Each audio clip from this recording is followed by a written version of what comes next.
নমস্কার, শুভ সন্ধ্যা। যারা সাহিত্য করতে এসেছেন তাদের অসংখ্য ধন্যবাদ। বুঝতেই পার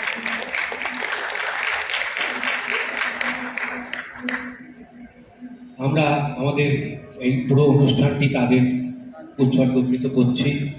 আর ছোট ছোট তিনটে রাগে ভাগ করে একটু কিছু বন্দিশ শোনাবো। প্রথমে কাফির একটি অত্যন্ত প্রাচীন বন্দিশ, হিন্দি, সেটা আমি বাংলায় লিখেছি। এখানে পণ্ডিত তেজেন্দ্র নারায়ণ মজুমদার রয়েছে, ও তো শুনলেই জানবে, ওটা শুনেছে অজয়দার কাছে। আমি ওটা বাংলা করেছি। দেখো আজ গলত হলি।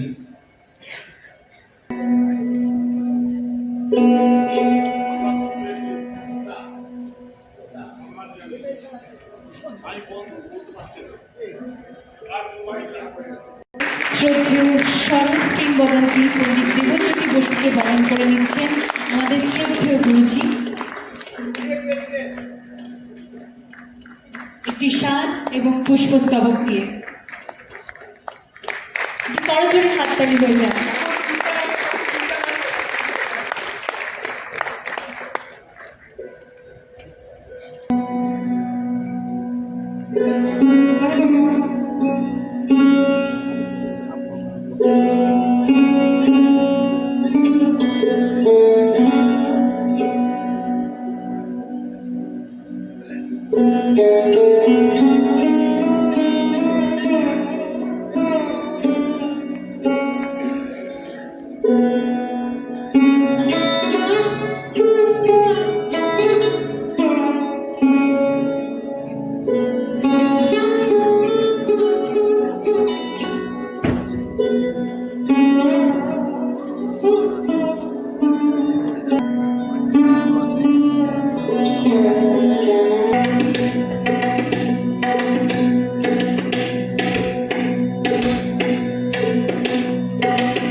আজ আমরা উপস্থিত হয়ে গেছি মোহিত মঞ্চে, এবং মোহিত মঞ্চে আজকে নাদম, সেই নাদমের অনুষ্ঠান।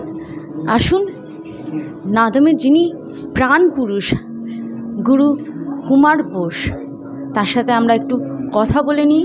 তার স্কুলের অনুষ্ঠান এবং ক্লাসিক্যাল অনুষ্ঠান, একদম ক্লাসিক্যাল অনুষ্ঠান তো প্রায় অনেকটাই কমে গেছে, তবু নাদম তার ঐতিহ্য ধরে রেখেছে। আসুন, গুরুজির সাথে একটু কথা বলে নিই। আজকে এত সুন্দর অনুষ্ঠান এবং একদম ছোট ছোট বাচ্চা থেকে সবাই এই অনুষ্ঠানে যোগদান করেছে।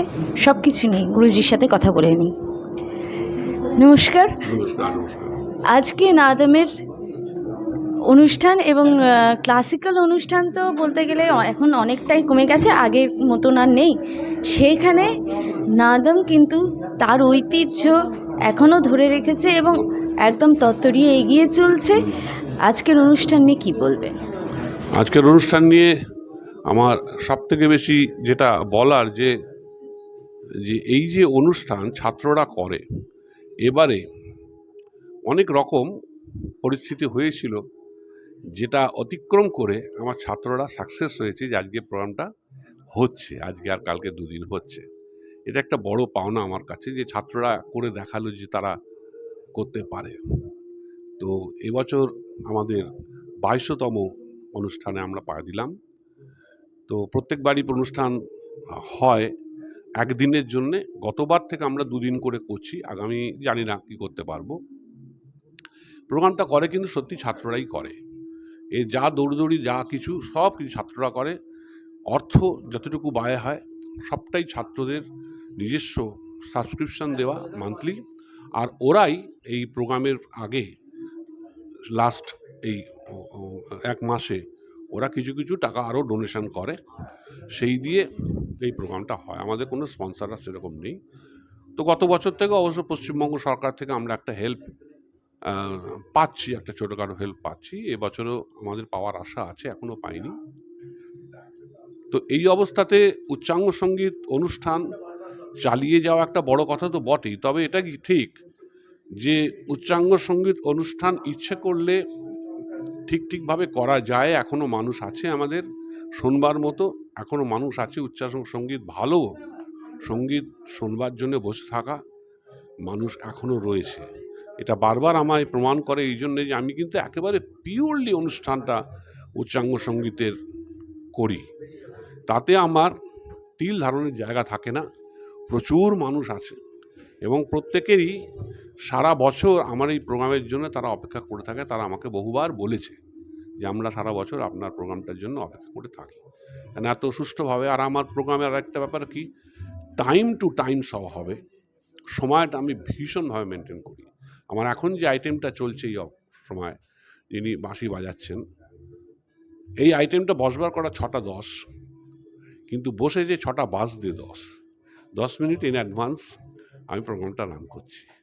তো এইটা একটা তাদেরও শ্রোতাদের একটা বিশাল পাওনা কি, ওই লাস্টে বাস চলে যাবে, ট্রেন পাবো না, সেই জন্য আর্ধেক অনুষ্ঠান শুনে চলে যাওয়া, এটারও তাদের কোনো ভয় থাকে না। তারা বুঝে গেছে যে ইনি ঠিক সময়ে শেষ করবেন, আমাদের কোনো অসুবিধা হবে। তো এইসব নিয়ে আমার চলছে নাদম, আর আপনাদের আশীর্বাদ রয়েছে। আপনারা প্রচার করলে নাদম আরও আগে বেরিয়ে যাবে, কোনো ব্যাপার না। নাদমের দ্বিতীয় যিনি প্রাণ পুরুষ, পণ্ডিত দেবজ্যোতি বোস মহাশয়, আসুন পণ্ডিতজির সাথে কথা বলে নিই। নাদম মানে কিন্তু একদম টোটাল একটা মিউজিক্যাল স্কুল, যেখানে সব কিছু মিলিয়ে সব রকম যন্ত্রানুসঙ্গীত, গীত, বাদ্য, নৃত্য সব কিছু মিলিয়ে একটা কমপ্লিট স্কুল যাকে বলে, সেই স্কুলের ছাত্রছাত্রীরা আজকে অনুষ্ঠান করছে। এবছরের অনুষ্ঠান শুরু হয়ে গেছে। আসুন শুনে নিই পণ্ডিত দেবজ্যোতি বোস কী বলেন এই অনুষ্ঠান নিয়ে, এই অনুষ্ঠানের ঐতিহ্য নিয়ে কি বলেন। এই ভাবনা আসলে আমার বাবা মা তারাই শুরু করেছিল। অক্ষয় সঙ্গীত তীর্থ একটাই ভাবনা ছিল যে যারা সঙ্গীত শিক্ষা গ্রহণ করছে বাবার কাছে, তাদের কি করে মঞ্চ প্রবেশ হবে, তারা কি করে মানুষের সামনে গিয়ে বাজাবে, তার একটা অভিজ্ঞতা দরকার। তো সেইটা আমার বড়দা জ্যেষ্ঠ পণ্ডিত কুমার বোস, ও এখনও সেই ধারাটাকে ও ধরে রাখতে চেয়েছে। তো নাদম আমরা চিরকালই বাবা মার নামে করি অনুষ্ঠান, কিন্তু চেষ্টা করি যে যারা যারা শুধু আমাদের বাড়িতেই শিখছে এরকম নয়, অনেক যন্ত্রী, অনেক গায়ক গায়িকাও আছে যারা নতুন প্রজন্মের, তাদেরকেও একটু সামনে নিয়ে আসা। আর সৌভাগ্যবশত অনেক মানুষ আসেন, তারা শোনেন, তারা সহযোগিতা করেন, এবং আমার মনে হয় এই সময় এইটা এত প্রয়োজনীয়। এটা যদি অনেক সংস্থা ভাবে তাহলে আমরা অনেক, এই আজকে যারা উদীয়মান তারাই কিন্তু কালকে একটা তারকা শিল্পী হয়ে উঠবে, তখন তাদের জন্য লাফালাফি শুরু হয়। তো আমার এখনও মনে আছে যখন বাবা করতো, তখন আমার প্রজন্মের বহু শিল্পী একেবারেই উদীয়মান, আমিও তাই ছিলাম, তারা কিন্তু আজকে লব্ধ প্রতিষ্ঠ অনেক। তো সেটাই বড় কথা, যে সমাজে একটা কোনো সুস্থতা নিয়ে লড়াই করে বাঁচাটাই সবথেকে বড়। তো আমি সবসময় দাদার সঙ্গে ওই জন্যেই থাকি, এই অনুষ্ঠানে যতদূর আমার পক্ষে সম্ভব আমিও সাহায্য করি। তো এইটাই আমাদের মূল উদ্দেশ্য।